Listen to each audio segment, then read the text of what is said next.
Hey, this is Sherry, and I'm here with my good friend Paige Wacker, who's also known as HypnoPaige. And some of our fun conversations have been around celebrities that know about hypnotherapy. Those are kind of fun stories.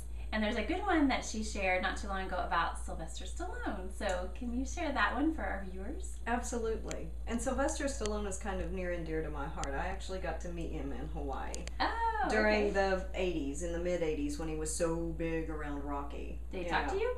He did. Oh, he did. Well, he cool. actually sat down at the table in the restaurant where I was, and I had just caught a 700-pound marlin, and he wanted to talk to me about that because he hadn't caught anything yet. Very cool. So we visited a little bit about that, yeah. But the truth is, and most people don't even remember him in this, and this is a part of why he went to see a hypnotherapist, but he was in a movie early on, I think it may have been even in the 70s, called The Lords of Flatbush. He thought it was going to be his big breakout role, right? It wasn't. Nobody even recognized that he was in there. And so he went into a fair amount of deep depression, they say, and he wasn't doing very well, and he wasn't making any money. And he found out about Gil Boyne, who is probably one of the most famous current generation hypnotherapists. The man passed away last year, and he will be sorely missed because he was so good at what he does. But he also taught a lot of us to do that as well.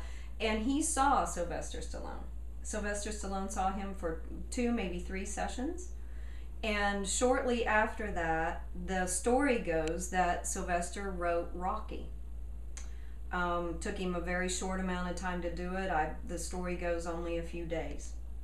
He wrote the movie Rocky. Wow. Wrote the story, came up with all of that, and took it to a producer and made it happen. And the rest is history. And the rest is history. Yeah, that's right. Absolutely. So, again, he wasn't, back to, some other things that we've talked about. He just didn't believe that he could do it. Mm-hmm. And once the belief was there, he did it. And he did it well. And it's kept on. I mean, what is it? Every time, certain time of the year, I think those Rocky shows play like over and over again. I think so. I do. And it's always inspiring, and it's always wonderful. And now they've even put that statue up on those steps in Philadelphia and dedicated it to him and all of that. So yeah, it's an inspiring story, and it was a good one.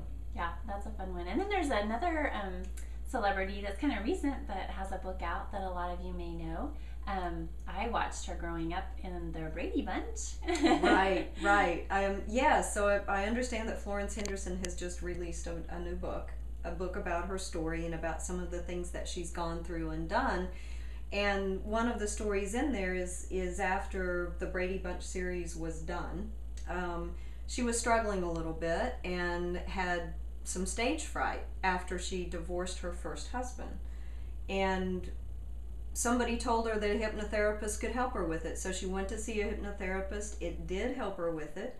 She was so interested in it and so intrigued by what it could do that she not only had the sessions, but she studied hypnotherapy and became a hypnotherapist herself. Yeah, who knew? Absolutely. I was like, wow, okay, there's another one. How fun is that? Yeah, exactly. So now you too know a hypnotherapist, Paige Wacker. Yes, you do. So if there's something you want to work on, she's your girl. Yes, absolutely. I love to do that with people. Yeah, very fun. So who knows, we might be sharing your story on another one of these videos in the future. It could happen. Well, that's true. Thanks for joining us.